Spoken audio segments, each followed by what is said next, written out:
Good morning, live from New Delhi. You're watching DD India Live, India's voice to the world. I'm Siddharth Bharadwaj, and coming up in the next 30 minutes. India's External Affairs Minister Dr. S. Jaishankar will inaugurate post-earthquake reconstruction projects built with India's assistance in Nepal's Kathmandu.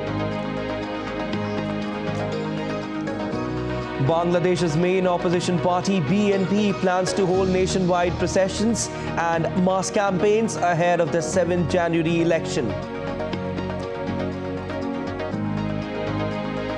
US Secretary of State Antony Blinken on West Asia visit to seek immediate increase in Gaza aid, also to discuss on efforts to release remaining hostages.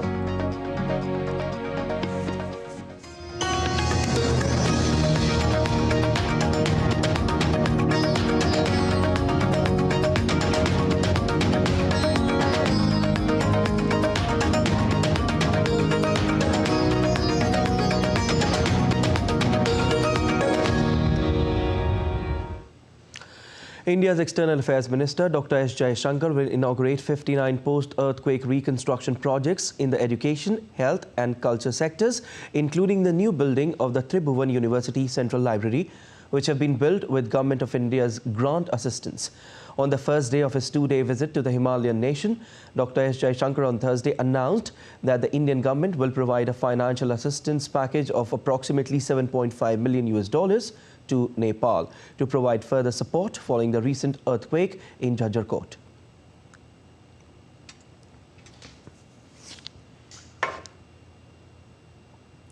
India's External Affairs Minister Subramaniam Jaishankar called on President Ramchandra Podal and Prime Minister Pushp Kamal Dahal Prachanda of Nepal in Kathmandu. He also co-chaired the 7th meeting of the Nepal-India Joint Commission. India's External Minister Subramaniam Jaishankar co-chaired the 7th India-Nepal Joint Commission in Kathmandu along with his Nepalese counterpart NP Saud during his two-day visit to Nepal. Two agreements were signed on the occasion. One was on India committing to export 10,000 megawatts of electricity to Nepal over the next 10 years. The other agreement was related to promoting Indian investments in high-impact community development projects in Nepal. The agreements were signed by officials from both sides in the presence of Nepal's Minister for Energy, Water Resources and Irrigation, Shakti Bahadur Basnet. Minister Jaishankar called on President and Prime Minister of Nepal before the Joint Commission met. He also met with the Nepali Congress Party leader Sher Bahadur Doeba and CPN UML chief KP Sharma Oli. India's ties with Nepal straddles diverse areas from economy to education and defense to development. India supplies equipment to and trains the Nepali army. India is a first responder during natural disasters in Nepal. India rushed personnel and relief material to Nepal after the 2015 earthquake. India has upgraded roads and other infrastructure such as checkpoints on Nepal border. India is Nepal's largest trading partner. India provides 3,000 scholarships annually to Nepalese nationals. The Joint Commission was established in 1987. It is a platform for the foreign ministers to review the bilateral relationship.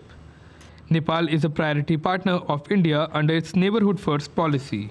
With inputs from Shweta Singh in Kathmandu, Bureau Report, DD India. India's External Affairs Minister Dr. S. Jaishankar interacted with Nepal cricket team in Kathmandu during his two-day visit to the Himalayan Republic. As part of cricket diplomacy, New Delhi has supported development of cricket in Afghanistan, Maldives by training of their cricketers. And the Bangladesh Nationalist Party will take out processions and conduct nationwide mass contact on Friday to protest against the holding of the 12th parliamentary election on 7th of January. The BNP has also called a countrywide strike from Saturday to Monday as part of its movement to boycott the election. BNP's Joint Secretary Ruhul Kabir Rizvi says that fresh programs are designed to galvanize public support in favor of the party's call to boycott the parliamentary election. The BNP is the major opposition party in Bangladesh. The BNP and its allies are boycotting the election, alleging that a free and fair election is not possible under the current government. 1,970 candidates are vying for 300 seats, including 90 women and 79 candidates from religious and ethnic minorities. Election campaigning for the 12th general election in Bangladesh ends on Friday. Polling in 299 constituencies will take place from 8 a.m. to 4 p.m. on January 7. The government has imposed a 24-hour ban on the plying of taxi cabs, pickup vans, microbuses and trucks starting from midnight Saturday in preparation for the parliamentary elections on Sunday.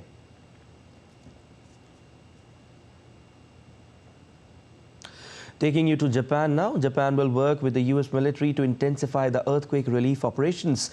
The deadly earthquake that took place on Monday have already claimed the lives of 84 people so far. Rescuers have pressed in on search for survivors as a 3-day survival window ended on Thursday afternoon.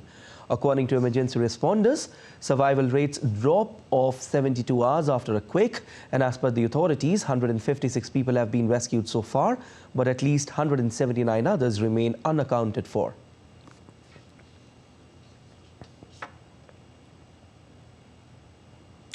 Staff at Tokyo's Haneda Airport have started to remove the charred wreckage of Japan Airlines plane from a runway, that deadly collision that took place earlier this week. Investigations to determine the cause of incident are underway as the United States will provide its assistance to Japan in reading of airplane recorders.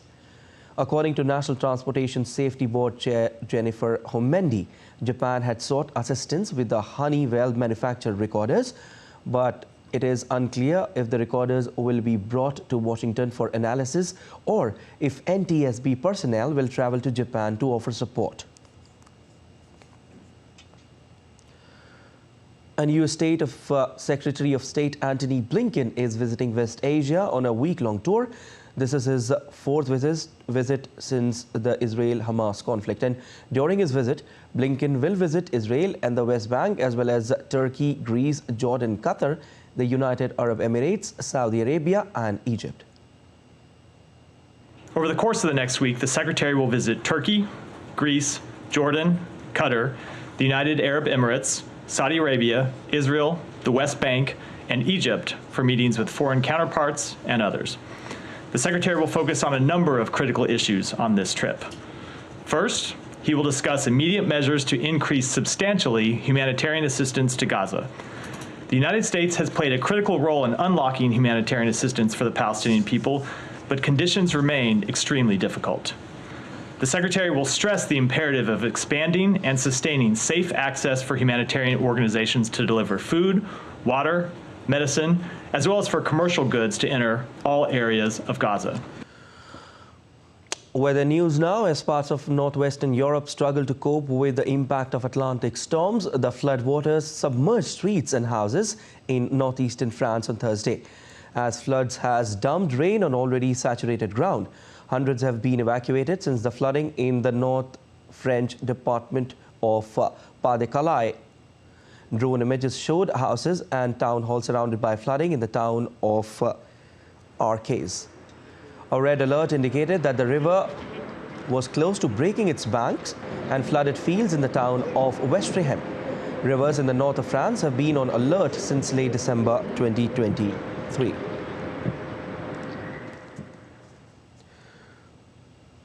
A heavy rainstorm in central England caused a major river to burst its banks, turning fields into swamps on Thursday. Earlier, River Trent water levels split into homes and roads after Storm Hank struck the area. The Northamptonshire authorities declared it as a major incident, and parts of Derbyshire, a neighbouring county, were also flooded.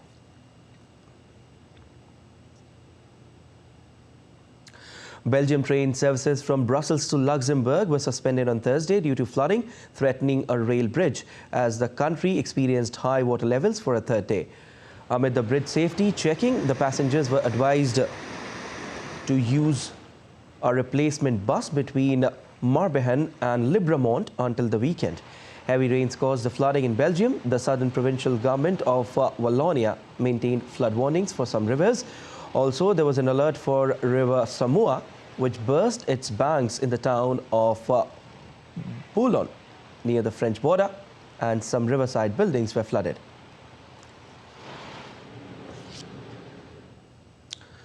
Well, German Chancellor Olaf Scholz visited flood-threatened town of Germany on Thursday, and he promised to help the people in flooded and potentially endangered areas in Germany. Rescue workers in Saxony-Anhalt have built temporary dams using sandbags due to forecasted increased rainfall in the coming days. The flooding also affected the western German states of Lower Saxony and North Rhine-Westphalia, as well as the eastern state of Thuringia.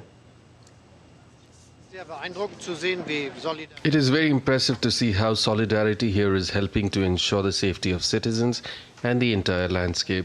The spirit of solidarity will also apply in the future, and we will not leave anyone alone. This goes for the federal government, for the federal states, and for many others together. This is what our country is. Britain's Royal Mail unveiled a commemorative stamp collection featuring photos of 90s pop group The Spice Girls, making a historic first-ever issue of stamps about a female pop group. The collection celebrates the 30th anniversary of the group's formation in 1994 and contains images of each member alongside various photos from the band's performances around the world.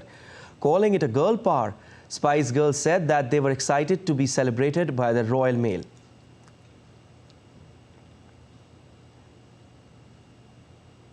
Well, let's also look at other stories that are making news across the world.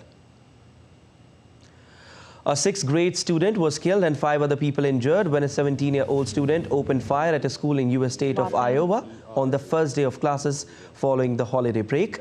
The suspect was found dead with an apparent self-inflicted gunshot wound. Police also found an improvised explosive device when searching the high school.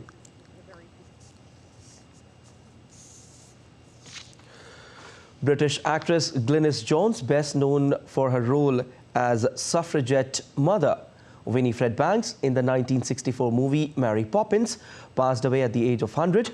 She appeared in dozens of films in a career that spanned more than 60 years. Former Guatemalan President Otto Perez entered house arrest after being imprisoned since 2015 on a corruption conviction. Perez, a retired general, governed the Central American nation from 2012 until 2015, when he was forced to resign amid protests over graft scandals. Paleontologists in Argentina discovered a new species of a long-necked dinosaur that went extinct 90 million years ago. They have unearthed fossil remains of 4 dinosaurs so far.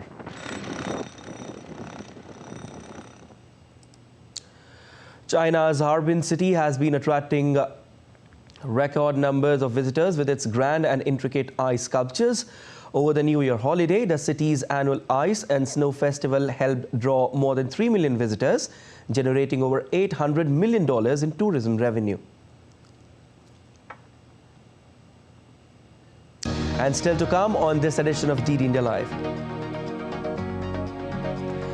India's Prime Minister Narendra Modi will visit northwestern Indian city of Jaipur to chair a conference of the country's police chiefs.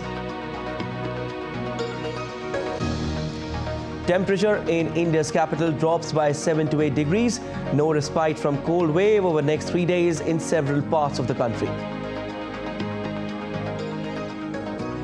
And in cricket, India pulls off a sensational win in Cape Town, beats South Africa in 2 days to level the series 1-1.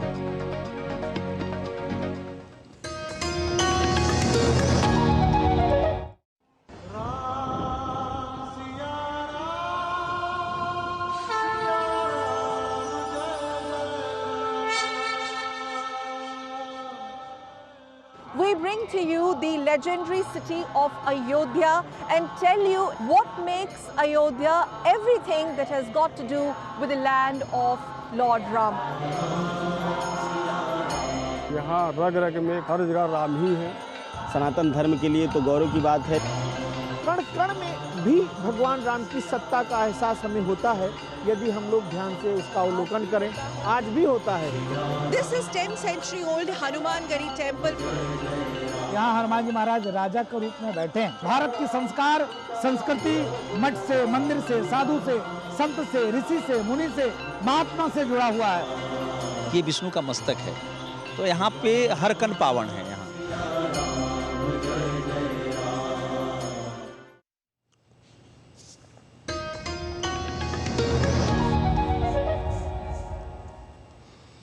You're watching DD India Live. I am Siddharth Bharadwaj. India's Prime Minister Narendra Modi will be on a 3-day visit to Pink City, Jaipur, in the northwestern state of Rajasthan from Friday for a conference of Directors General and Inspectors General of Police. The Prime Minister will also meet with lawmakers of the ruling BJP and other party members. DD India's Vishal Barristo reports from Jaipur. The capital city of the Indian state of Rajasthan is all set for the big occasion. During his 3-day visit to Jaipur, Prime Minister Narendra Modi would first address the ruling party BJP's lawmakers and office bearers from Rajasthan. The meeting holds significance in view of the upcoming national parliamentary elections. The BJP wrested the reins of the state from its rival Congress in the recently held state polls.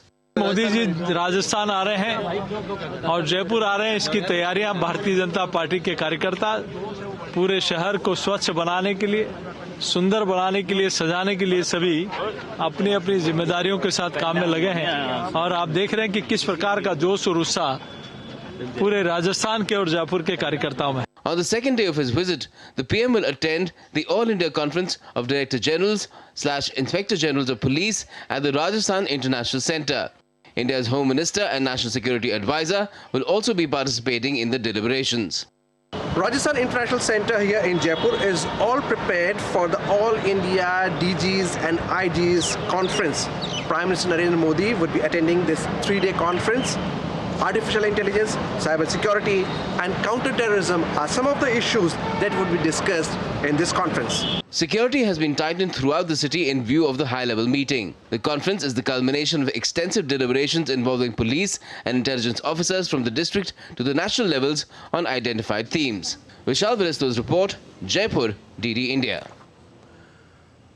And Global Times, a Chinese state-run daily, has praised India and asserted that the nation has become more strategically confident and proactive under the Narendra Modi-led government in creating and developing a Bharat narrative.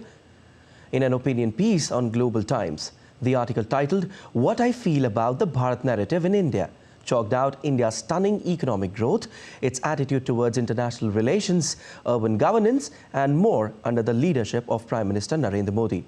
The author noted that India's domestic and foreign situation have changed tremendously compared to 4 years ago. The article further noted that India is rapidly transforming itself toward a strategy of becoming a pole in the multipolar world. The article concluded that a transformed, stronger and more assertive India has become a new geopolitical factor that many countries need to consider.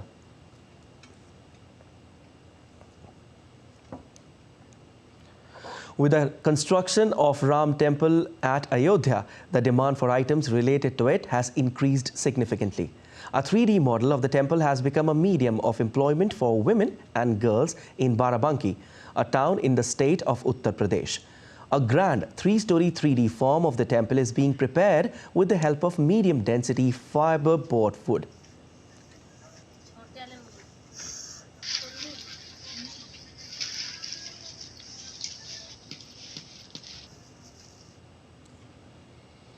All right, weather update in India. The maximum temperature in India's capital, Delhi, dropped by 7 to 8 degrees Celsius.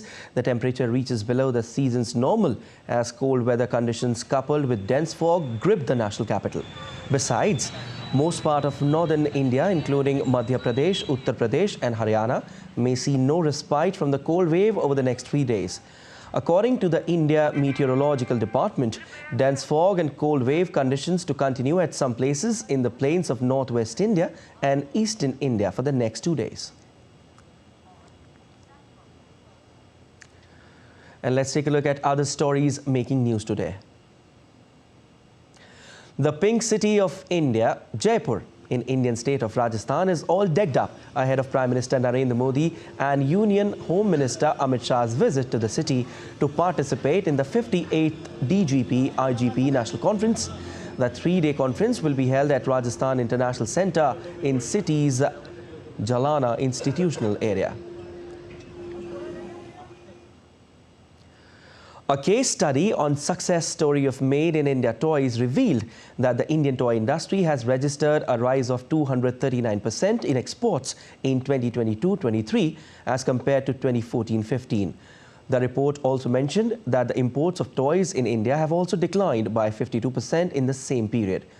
The Government of India has undertaken a series of initiatives, including the formulation of comprehensive plan like the National Action Plan for Toys, to promote the Indian toy industry.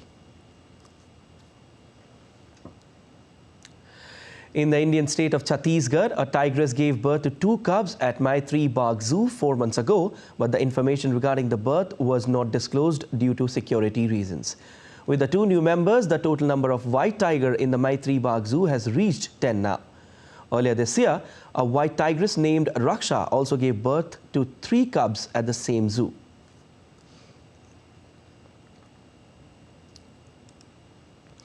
United States women's hockey team performed the traditional dance of the Indian state of Jharkhand as team arrives in Ranchi city ahead of the International Hockey Federation Olympic qualifiers. Ahead of the tournament, Hockey India formally signed the Memorandum of Understanding for hosting the upcoming FIH Hockey Olympic qualifiers, Ranchi 2024 in Jharkhand. This event is one of the 3 Olympic qualifiers happening globally with counterparts in Oman and Valencia.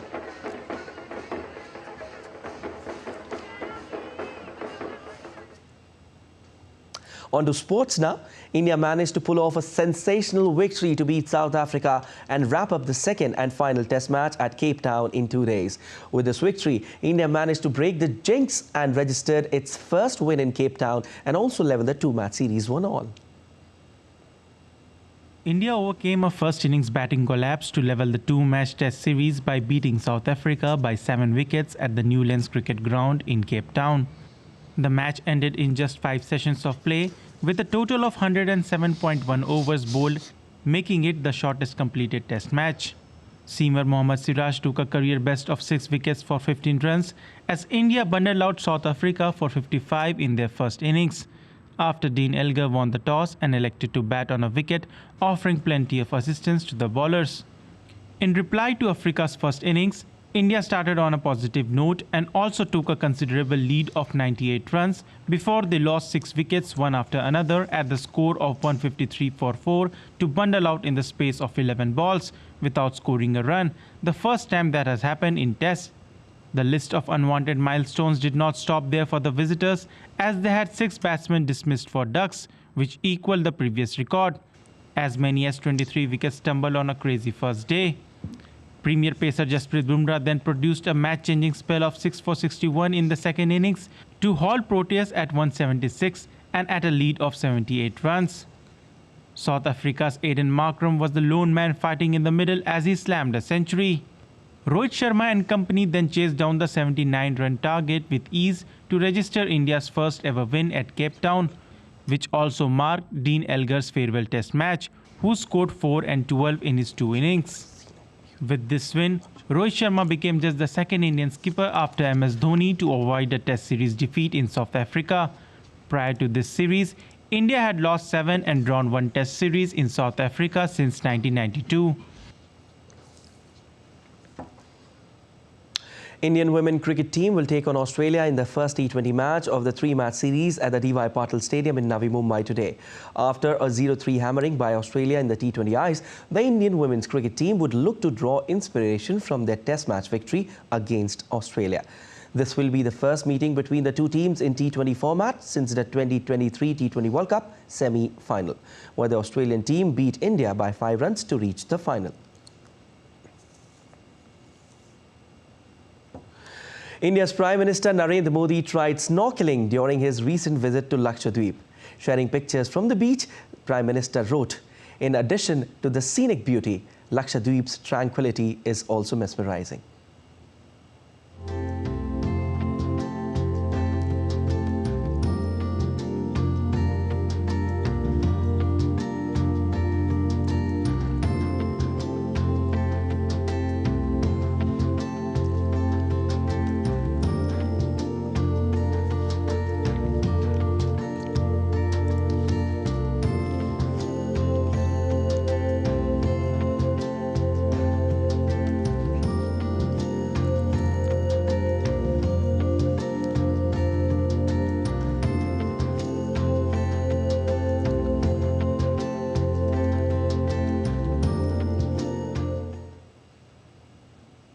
All right, and that's all for this edition of DD India Live. But let us know your thoughts on the news of the day. You can connect with us on Facebook, X, formerly known as Twitter, and Instagram. We'll be back with more news as it breaks here on DD India. I'm Siddharth Bharadwaj from all of us here in Delhi. Thanks for watching DD India Live.